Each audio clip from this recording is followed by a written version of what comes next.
Olá, meus queridos alunos, espero que vocês estejam bem nesse momento aí, que vocês não podem ir para a escola, mas vamos ter esse contato aí com essas aulas que eu vou estar gravando aí para vocês, e eu espero que vocês gostem aí, eu espero que vocês não parem de estudar só porque estou em casa. Estar em casa não é desculpa para vocês pararem de estudar, tá bom, gente? Então hoje nós vamos falar sobre um assunto muito interessante, tá?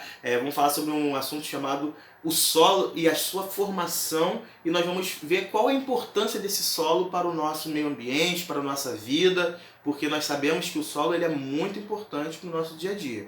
Tá? O que seria da nossa vida se não fosse solo? O que seria da nossa vida se não fossem as atividades de agricultura? O que seria da nossa vida se não fossem os alimentos que ali estão no solo? Muito interessante. Então, cola comigo aqui e vamos ver rapidinho aí, de uma maneira bem resumida, sobre o solo. Tá, gente? Então, o solo, gente, é a parte mais superficial da crosta terrestre. E aí eu tenho alguns compostos que estão presentes nesse solo. Por exemplo, tenho mineral no solo, tenho material orgânico, eu tenho água no solo, eu tenho gases no solo. Então, enfim, são vários tipos de coisa que eu tenho no solo e que são muito importantes para a saúde, vamos dizer assim, desse solo. Vamos continuar aqui. E como é que se dá o processo de formação do meu solo? Vamos lá. Primeira coisa que a gente sabe é que o solo ele é formado pelo desgaste ou decomposição das rochas.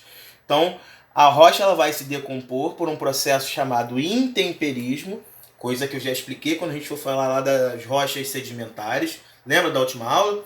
Então, o intemperismo, o que pode causar um intemperismo? Chuvas, ventos, fatores naturais, a ação do homem, tudo isso pode comprometer as rochas e elas vão sofrer desgastes.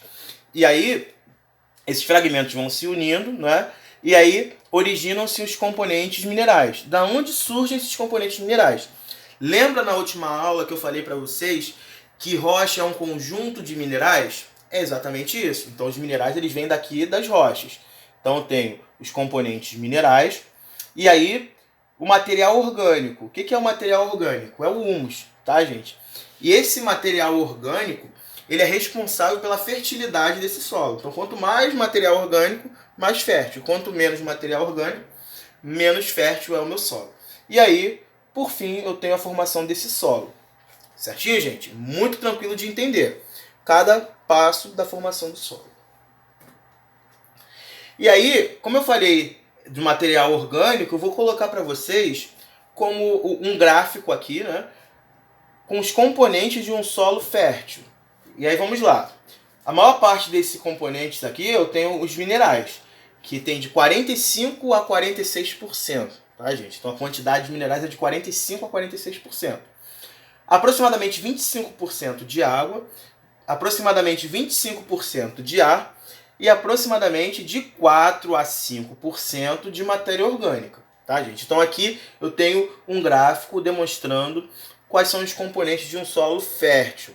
Esse solo fértil ele vai estar em boas condições para o crescimento de vegetais, das plantas, tá, gente? Então, quanto mais fértil, mais plantas eu vou ter ali crescendo no meu meio, tá? No meu solo.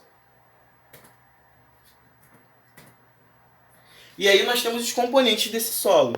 Além do ar e da água, que nós vimos que são componentes muito interessantes, que vão preencher os espaços existentes entre as partículas de componentes sólidos. Aí vamos falar dos componentes sólidos. Por exemplo, eu tenho aqui a areia.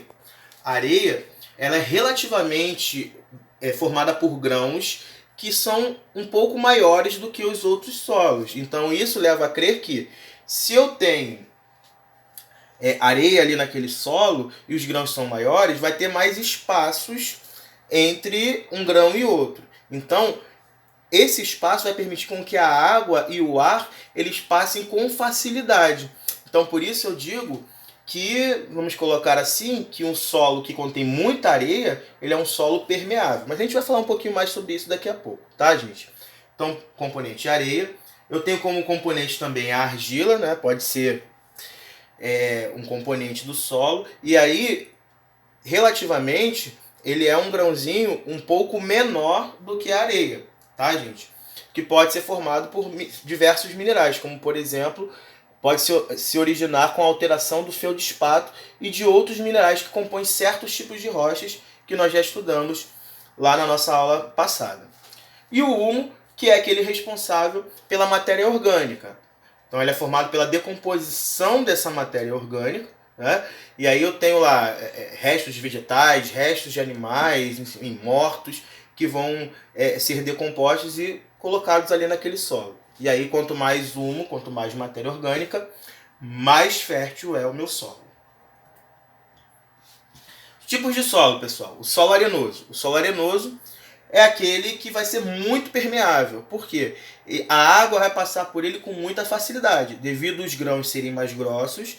Então existe um espaço maior entre um grão e outro, e aí a água vai passar com facilidade, né? E vai ser um solo que a gente chama de permeável, que deixa a água passar com muita facilidade. Um exemplo disso é a areia da praia, tá, gente? Então a areia da praia é um exemplo de solo arenoso. O deserto, por exemplo, é um exemplo de solo arenoso. Tranquilo até aí, pessoal? O solo argiloso. Então, a argila ela vai ter grãos um pouquinho menores do que a areia, certo? Então, eu vou ter menos espaços entre um grão e outro. Então, obviamente, a água ela vai passar com muito mais dificuldade.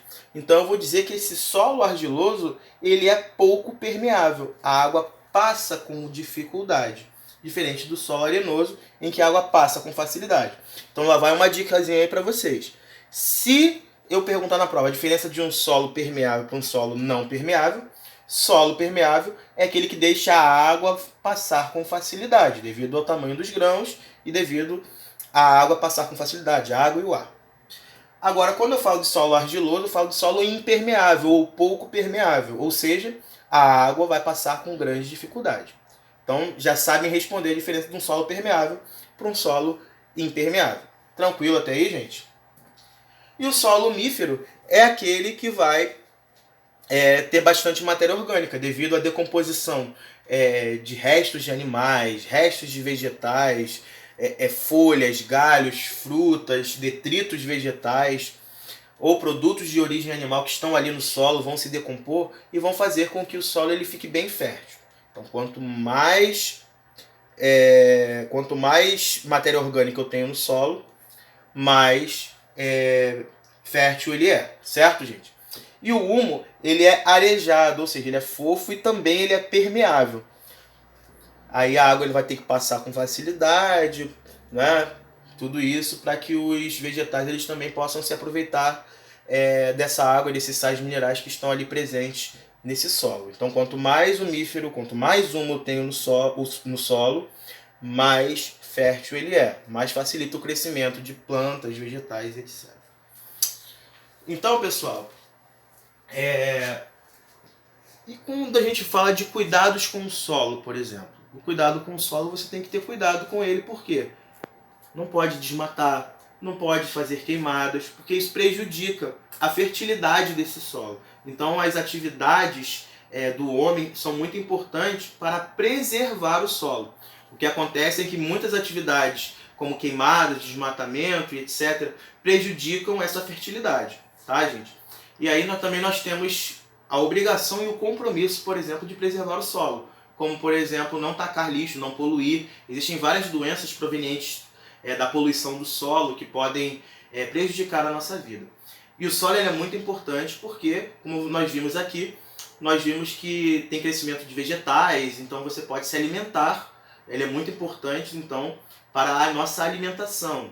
Crescimento de frutas, verduras, legumes, enfim, é muito importante para a gente esse solo, tá, gente?